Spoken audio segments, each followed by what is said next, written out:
आज हम स्टार्ट करेंगे साइंस में हमारा अगला चैप्टर, जिसका नेम होगा ह्यूमन बॉडी, यानी मानव शरीर।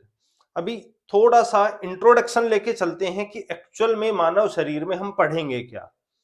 तो मानव शरीर में हम अलग अलग सिस्टम्स पढ़ेंगे, ऑर्गन सिस्टम, जैसे नर्वस सिस्टम है, एंडोक्राइन सिस्टम है, डाइजेस्टिव सिस्टम, सर्कुलेटरी सिस्टम। इस प्रकार के जितने भी हमारे तंत्र हैं, सिस्टम हैं, वो पढ़ेंगे। अब हम इनमें पढ़ेंगे क्या कि ये क्या काम करते हैं, जिससे हमारे शरीर में कौन कौन से फंक्शंस यानी कि कार्य पूर्ण होते हैं, यही चीजें पढ़ेंगे। और ये कार्य अधिक हो या ना हो तो इनके कारण जो रोग होते हैं वो भी हम इसमें पढ़ेंगे। तो आज हम स्टार्ट करेंगे हमारा फर्स्ट सिस्टम, जिसमें ह्यूमन बॉडी में सिस्टम रहेगा हमारा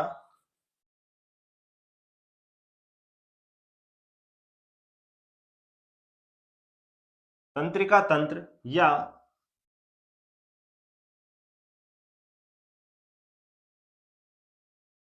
नर्वस सिस्टम। अगर नर्वस सिस्टम की बात करें तो एक छोटा सा एग्जांपल लेते हैं समझने के लिए, कि अगर मैं आपको ये कहूं कि व्हाइट बोर्ड कहाँ है, हाथ से इशारा करके बताना है, तो हमारा हाथ व्हाइट बोर्ड की तरफ जाता है, परंतु हमने उसे चाहे देखा भी नहीं हो। ऐसा क्यों होता है? क्योंकि हमारे बॉडी में कंट्रोल और कोऑर्डिनेशन, ये दोनों यानी कि नियंत्रण एवं समन्वय किसके द्वारा स्थापित किया जा रहा है? नर्वस सिस्टम के द्वारा किया जाता है। दूसरा जो किया जाता है वो किया जाता है एंडोक्राइन सिस्टम के द्वारा। तो ये सब की हम जो कार्य कर रहे हैं, हमने जो सोचा उसके हिसाब से हमारी बॉडी में मूवमेंट्स होती हैं या हमारी बॉडी वर्क करती है, तो वह कोऑर्डिनेशन होता है कि हमने जो सोचा वह कार्य हमारे शरीर ने किया। और कितना करना है या सिर्फ कितना बताना है, कितना बोलना है, यह होता है कंट्रोल, या कार्य कितना किया जाना चाहिए वह भी होता है कंट्रोल। तो ये दोनों नर्वस सिस्टम और एंडोक्राइन सिस्टम के द्वारा स्थापित किए जाते हैं। अब बहुत बार ऐसा होता है कि हमने किसी भी हॉट सरफेस को टच कर दिया तो हम तुरंत वहां से हाथ हटाते हैं, यानी कि ऐसा क्या हुआ कि गर्म सरफेस को टच करने पर हमने तुरंत हाथ हटाया। तो जो सरफेस गर्म है वहां से सेंसेस हैं, वो इंफॉर्मेशन पहुंचाती है नर्वस सिस्टम के पास कि ये सरफेस गर्म है, हॉट है, जिससे हाथ जल सकता है। फिर ब्रेन या नर्वस सिस्टम इंस्ट्रक्शन देता है हमारे इस हाथ को कि यहां से इसे तुरंत हटाया जाए, तो वह हाथ वहां से हटा लिया जाता है। तो इसी तरह से कौन कौन से फंक्शन किसके अंडर आते हैं, कौन कंट्रोल करता है, यह सब हम इस चैप्टर में पढ़ेंगे। तो सबसे पहले हेडिंग डालिए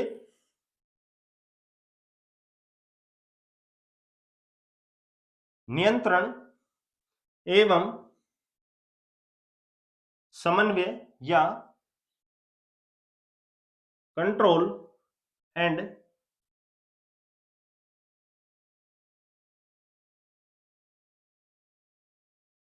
कोऑर्डिनेशन। अभी मैंने बताया कि यह दो प्रकार का होता है। नंबर एक तंत्रिकीय,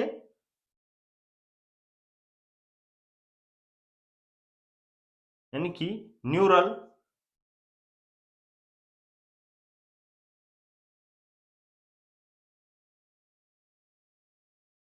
कंट्रोल एंड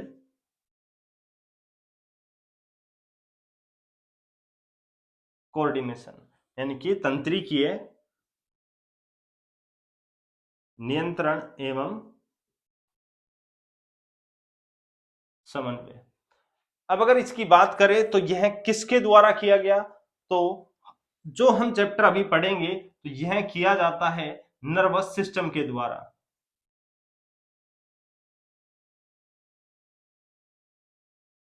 नर्वस सिस्टम के द्वारा यह किया जाता है। लेकिन अगर सेकंड की बात करें तो सेकंड होता है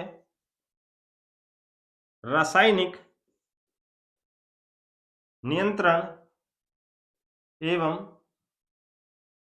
समन्वय। यानी कि केमिकल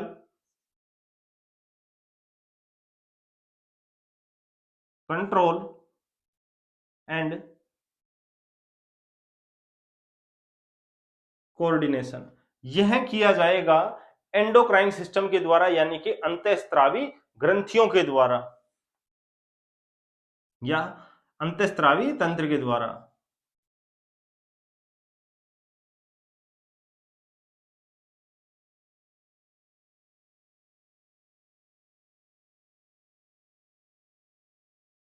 अब अंतःस्त्रावी तंत्र की बात करें तो इसमें वो ग्रंथियां हम पढ़ेंगे जो हॉर्मोन्स रिलीज करती हैं। तो हॉर्मोन्स केमिकल सब्सटेंस होते हैं, रासायनिक पदार्थ होते हैं जो हमारे शरीर में कंट्रोल और कोऑर्डिनेशन स्थापित करते हैं। क्लियर?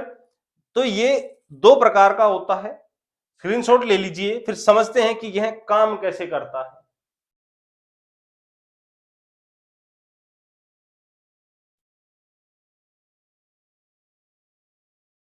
अभी हम पढ़ेंगे नर्वस सिस्टम यानी तंत्रिकीय नियंत्रण एवं समन्वय, न्यूरल कंट्रोल एंड कोऑर्डिनेशन।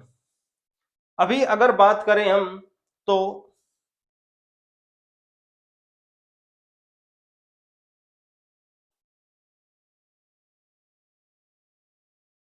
ये मनुष्य का हाथ है, और अगर मैं बात करूं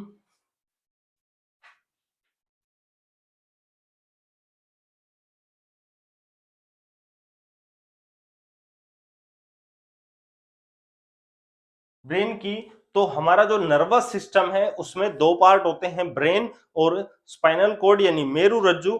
तो ये जो डायग्राम मैंने बनाया ये साइड व्यू है कि ब्रेन का ये वाला पार्ट और उसके पीछे ये मेरु रज्जु यानी स्पाइनल कॉर्ड जुड़ी हुई है। मस्तिष्क यानी ब्रेन और ये मेरु रज्जु यानी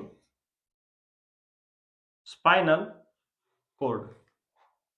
अब अगर बात करते हैं तो मैंने अभी एग्जांपल लिया था कि हमने किसी भी हॉट सरफेस को टच किया और वहां से हमने तुरंत हाथ हटा लिया, तो यहां पे जो सेंसेशंस थी या इंफॉर्मेशन थी वो पहुंचाई गई यहां से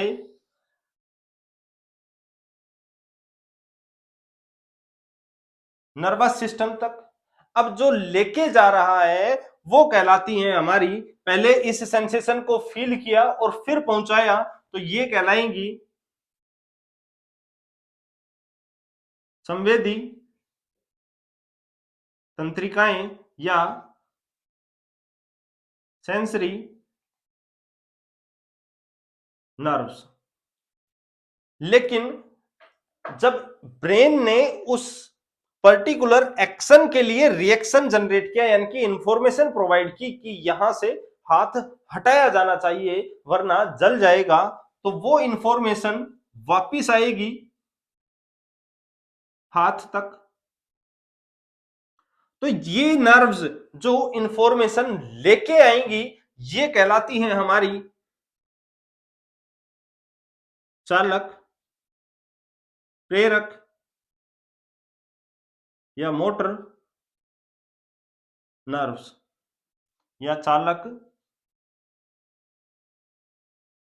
तंत्रिकाएं या प्रेरक तंत्रिकाएं। तो हमारी बॉडी में जब भी कोई काम हो रहा है तो उसके लिए जो भी सेंसेशंस नर्वस सिस्टम के पास भेजी जाएंगी तो वो लेके जाएंगी संवेदी तंत्रिकाएं, और वहां से जो इंस्ट्रक्शंस काम करने के लिए मिली, कार्य करने के लिए मिली, तो वो कौन लेके आएगी इंफॉर्मेशन? चालक, प्रेरक या मोटर नर्व्स वो वापिस लेकर आती हैं। क्लियर? डायग्राम का आप स्क्रीनशॉट ले सकते हैं।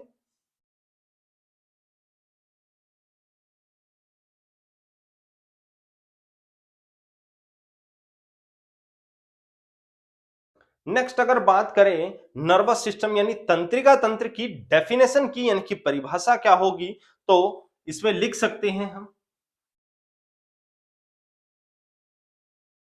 जंतुओं में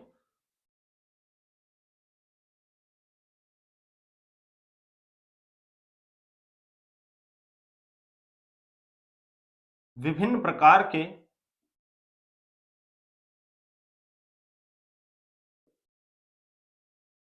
कार्यों में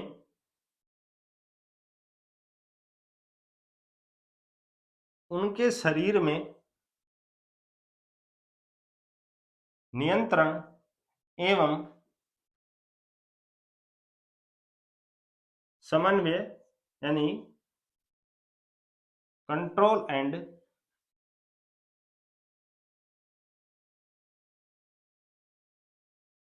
कोऑर्डिनेशन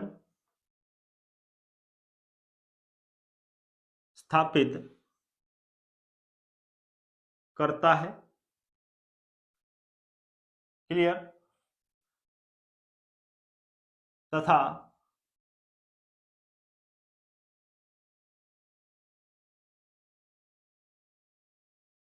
प्रतिक्रियाओं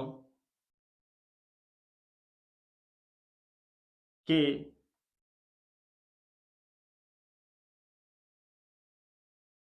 विपरीत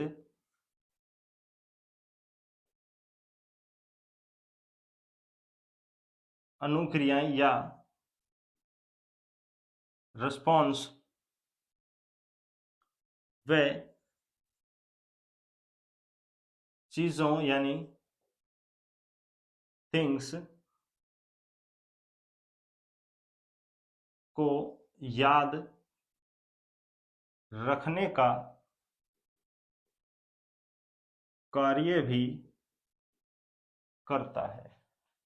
जैसे अगर बात करें कि हमने अभी यह पढ़ा हुआ है और इसी से रिलेटेड अगर हमारे एग्जाम में क्वेश्चन आता है तो हमें चीजें याद हैं तो हम उसका आंसर कर पाते हैं, और अगर याद नहीं है तो हम आंसर नहीं कर पाते हैं। तो इसका कंट्रोल भी कौन कर रहा है? नर्वस सिस्टम करता है। या हम दूसरा एग्जाम्पल लेके चलें कि अगर हम बाजार में गए हुए हैं, हमें कोई ऐसा व्यक्ति दिखाई दिया कि उसे देखने के बाद हमें यह तो याद आ रहा है कि इसे कहीं ना कहीं देखा हुआ है, परंतु यह याद नहीं आया कि इसे कब या कहां देखा था या यह व्यक्ति कौन है।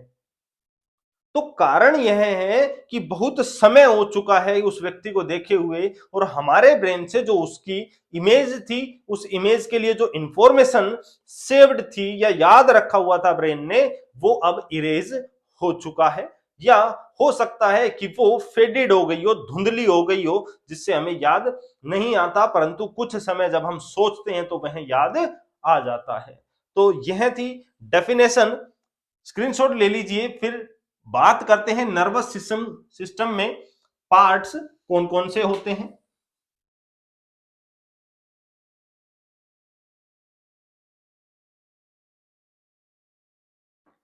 नेक्स्ट हेडिंग डालिए,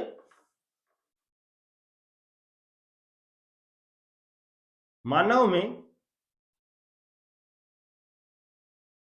तंत्रिका तंत्र। अब अगर इसमें बात करें तो मेनली नर्वस सिस्टम में तीन पार्ट होते हैं, यानी कि तीन भाग होते हैं इसके।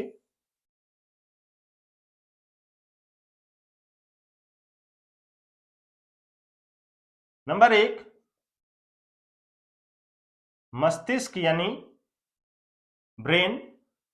दूसरा होगा मेरुरज्जु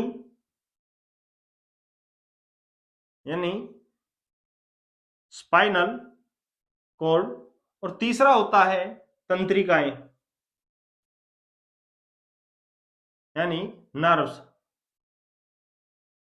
अब अगर नर्व्स की बात करें तो नर्व्स दो प्रकार की होती हैं, अभी मैंने बताया था।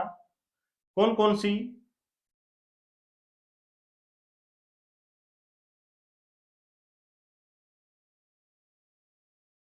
संवेदी तंत्रिकाएं या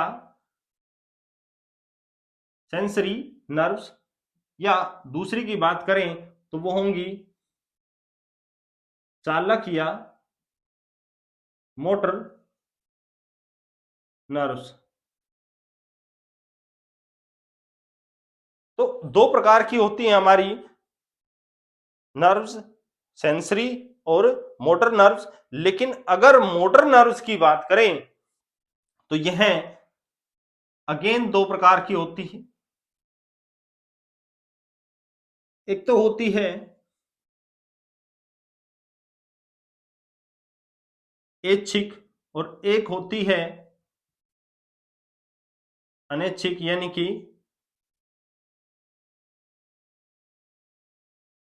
वॉलेंट्री और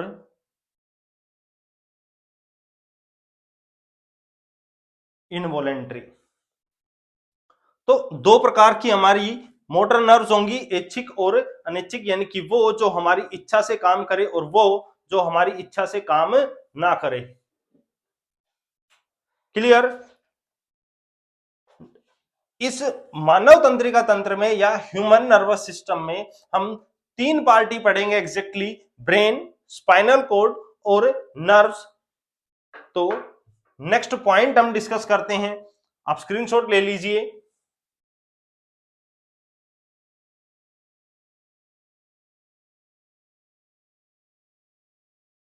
और अभी बात करते हैं सबसे पहले ह्यूमन ब्रेन यानी मानव मस्तिष्क की। हेडिंग डालिए,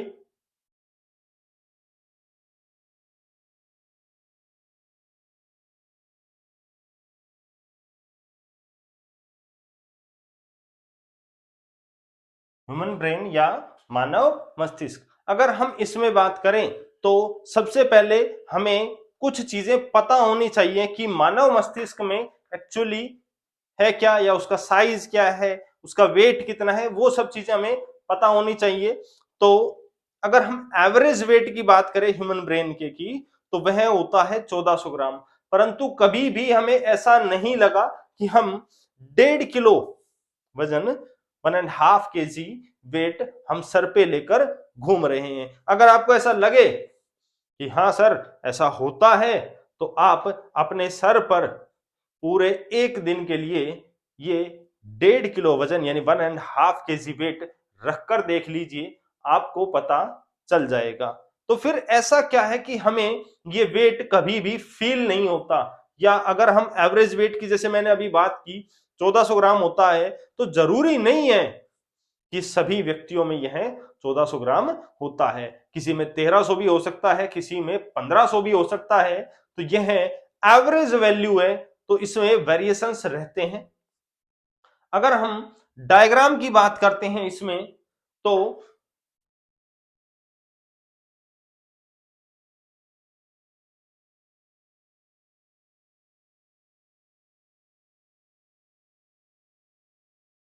ये डायग्राम जो हम बनाएंगे ये होगा हमारा फ्रंट व्यू, यहां से ऊपर का। तो ये बीच में ब्रेन होगा हमारा,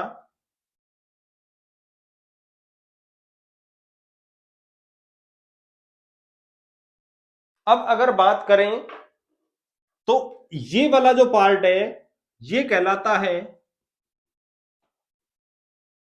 क्रोनियम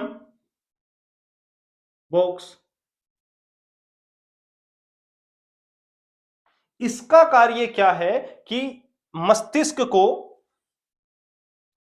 ये हो जाता है मस्तिष्क यानी ब्रेन।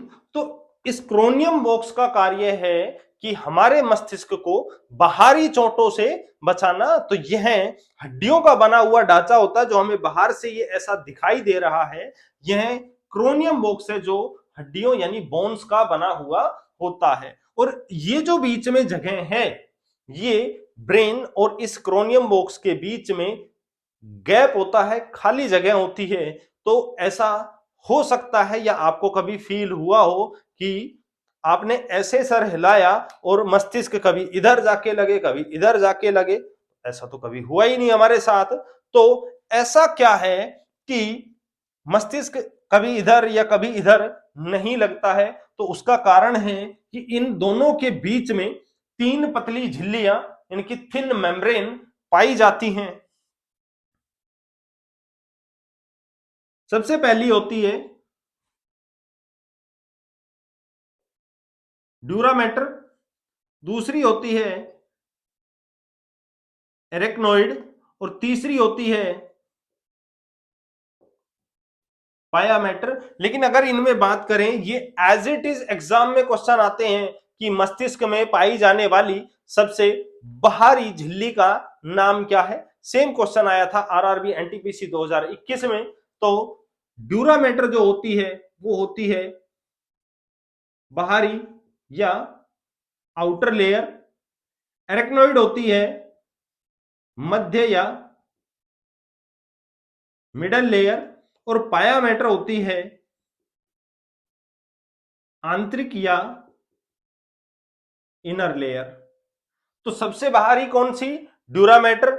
मध्य वाली एरेक्नोइड, और सबसे आंतरिक वाली, सबसे अंदर वाली का नाम होगा पायामेटर। लेकिन अभी तीनों लेयर्स का ये अलग अलग नाम है, लेकिन अगर इन तीनों को एक नाम रख दिया जाए तो वो कहलाता है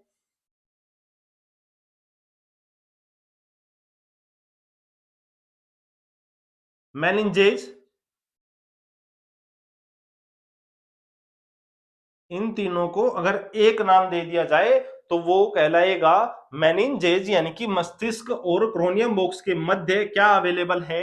मेनिंजेज। मेनिंजेज में ये तीन लेयर्स होती हैं जिनका नाम ड्यूरामेटर, एरेक्नोइड और पायामेटर होता है। अब अगर कई बार हमने ऐसा देखा है कि हम जब बच्चे थे, खेल रहे थे, हमारे सर में चोट लग गई, तो उस समय बाहरी चोट से तो इसने बचा लिया, लेकिन अंदर वाली चोट से कौन बचाएगा? ये तीन लेयर्स बचाती हैं आंतरिक चोट से। बट कई बार क्या होता है कि चोट इन लेयर्स में लग जाती है तो इनमें स्वेलिंग, या उसके बाद चोट ज्यादा है तो इन्फेक्शन होना स्टार्ट हो जाता है, जिसे उस रोग का नाम होता है, इन लेयर्स में इन्फेक्शन हो जाए तो रोग का नाम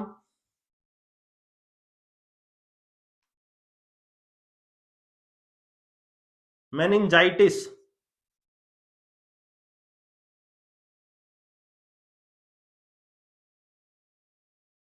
रोग का नाम मेनिंजाइटिस। क्लियर? तो ये था एग्जैक्ट स्ट्रक्चर। बट मस्तिष्क और क्रोनियम बॉक्स के बीच में तीन लेयर्स के साथ साथ एक फ्लूइड भी अवेलेबल होता है।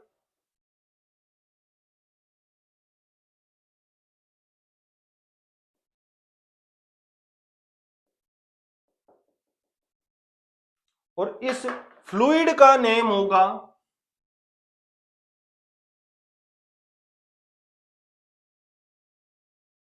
प्रमस्तिष्क मेरुद्रव या cerebro spinal fluid. Short form में इसे CSF भी कहते हैं। डायग्राम का आप स्क्रीनशॉट ले सकते हैं, फिर डिटेल से पॉइंट्स पढ़ेंगे कि एक्चुअली में ये काम क्या करती हैं और कहां कहां होती हैं।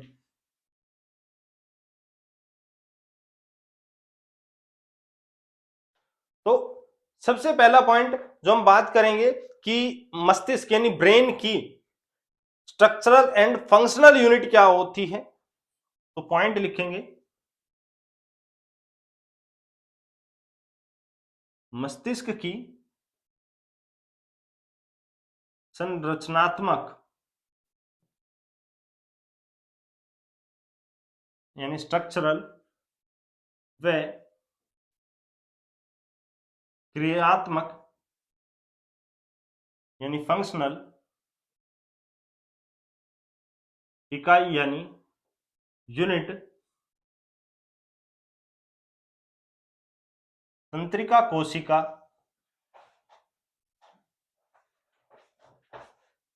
होती है, यानी न्यूरॉन्स।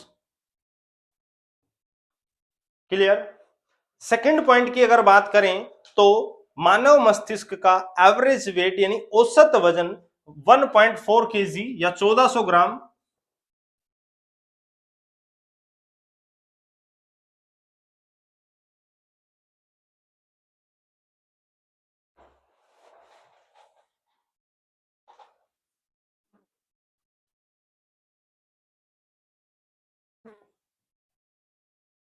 होता है।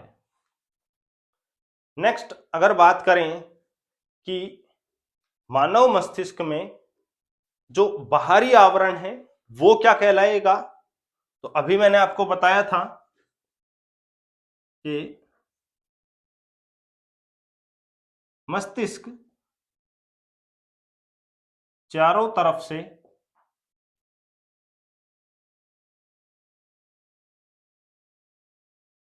हड्डियों के बने ढांचे से घिरा हुआ होता है, जिसे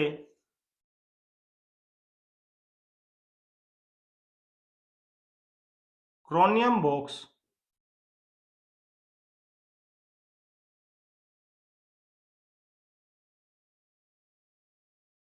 कहते हैं। क्लियर? अभी इसमें लिख सकते हैं कि यह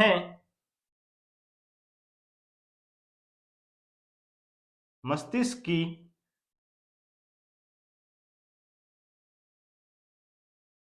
बाहरी चोटों से रक्षा करता है। क्लियर? तो ये पॉइंट हो गए हमारे क्रोनियम बॉक्स के बाहरी चोटों से मस्तिष्क की सुरक्षा करेगा। नेक्स्ट पॉइंट की अगर बात करें तो मैंने आपको बताया था नेक्स्ट पॉइंट की मस्तिष्क इनकी ब्रेन और क्रोनियम बॉक्स के मध्य तीन पतली झिल्लियां इनकी लेयर्स पाई जाती हैं। तो स्क्रीनशॉट ले लीजिए, फिर नेक्स्ट पॉइंट लिखते हैं।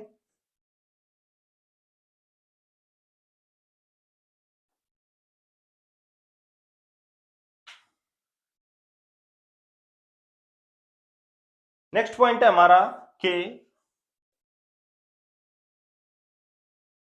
मस्तिष्क तथा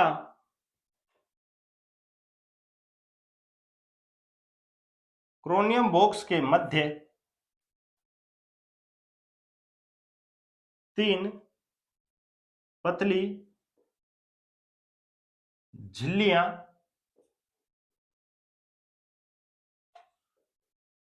पाई जाती हैं कि थ्री थिन मेम्ब्रेन, तीन पतली झिल्लियां पाई जाती हैं। अगर हम नेम की बात करें इनके, तो इनका नेम हमने डायग्राम में भी लिखा था। नंबर एक ड्यूरामेटर, यह होगी सबसे बाहरी यानी आउटर। सेकंड एरेक्नोइड, ये होगी मध्य लेयर या मिडल मेम्ब्रेन, मध्य झिल्ली। और तीसरे नंबर पर होती है पायामेटर, आंतरिक या इनर लेयर। अब ये झिल्लियां काम क्या करती हैं? तो मैंने आपको बताया कि इन झिल्लियों का मुख्य कार्य मस्तिष्क को आंतरिक चोटों से बचाना है और मस्तिष्क की सुरक्षा करना है। तो इसमें लिख सकते हैं हम पॉइंट कि ये तीनों मस्तिष्क की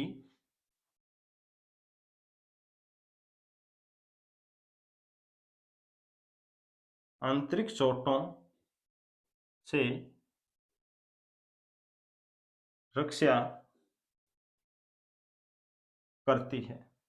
लेकिन नेक्स्ट पॉइंट की अगर बात करें तो नेक्स्ट पॉइंट होगा हमारा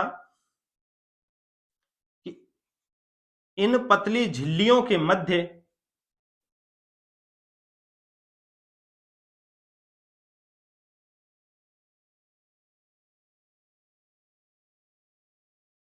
एक द्रव पाया जाता है, जिसे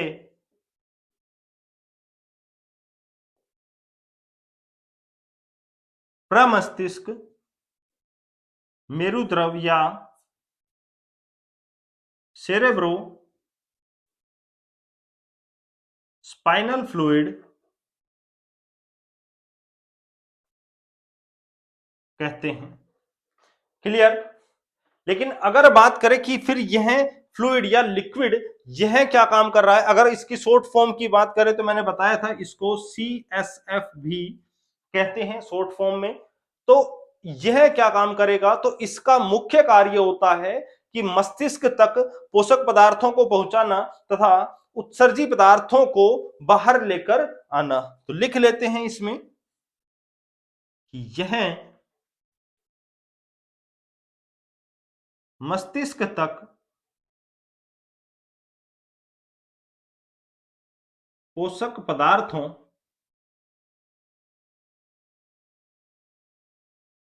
को लेकर जाता है तथा उत्सर्जी यानी एक्सक्रीटरी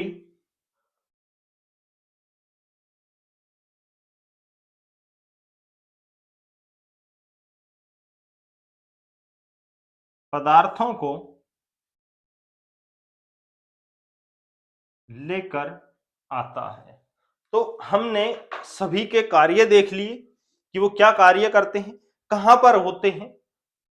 तो आप इसका स्क्रीनशॉट ले सकते हैं। फिर मस्तिष्क के पार्ट्स यानी कि भागों के बारे में बात करेंगे कि मस्तिष्क के कौन कौन से भाग हैं, क्या काम करते हैं।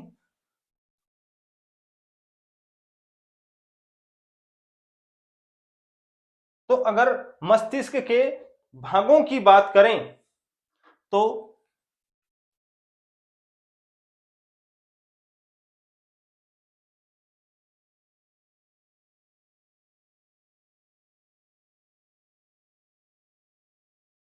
मानव मस्तिष्क मुख्यतः 3 भागों में बटा हुआ है। कौन कौन से?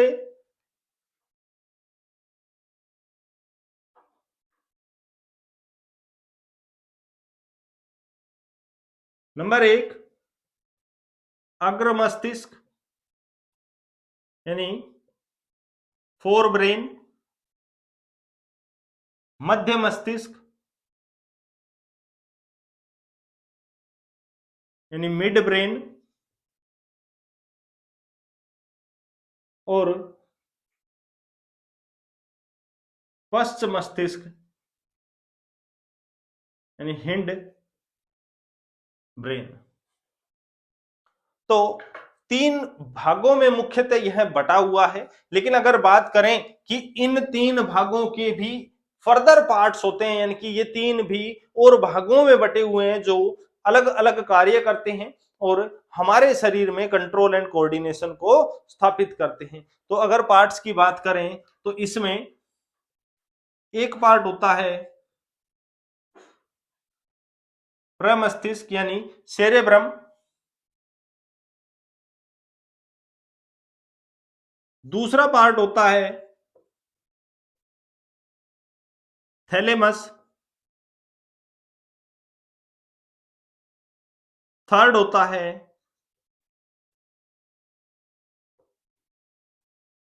हाइपोथैलेमस,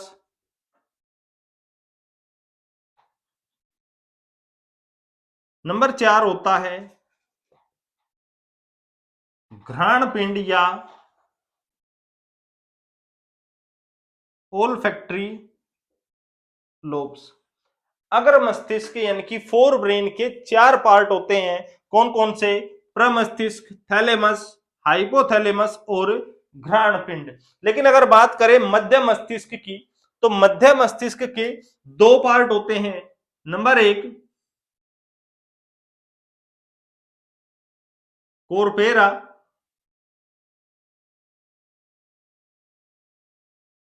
क्वाड्रिसेमिना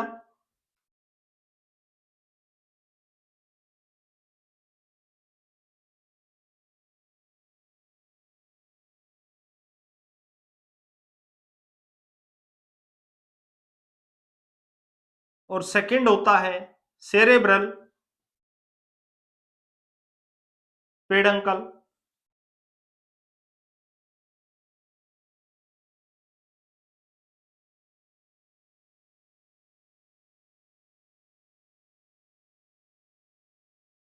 लेकिन अगर बात करें मध्य मस्तिष्क की तो मध्य मस्तिष्क के अगेन थ्री पार्ट्स होते हैं, यानी कि 3 भाग होते हैं। कौन कौन से? नंबर 1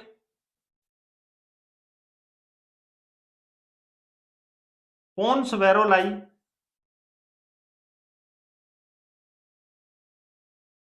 दूसरा होता है अनुमस्तिष्क या सेरिबेलम, और नंबर 3 मेडुला ओब्लांगेटा।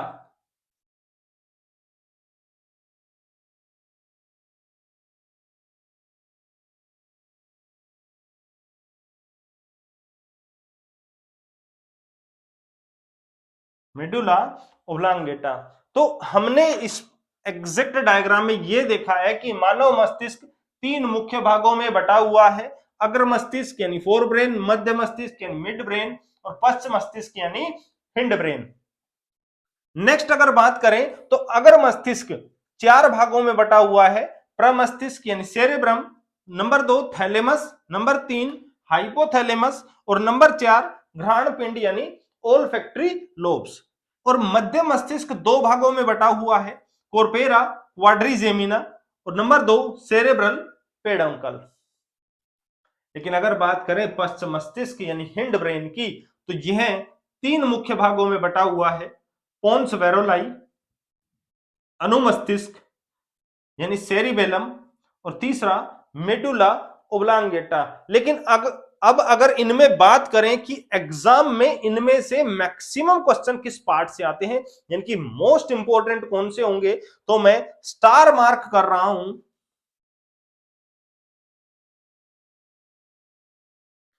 ये मैक्सिमम एग्जाम्स में पूछे जाते हैं।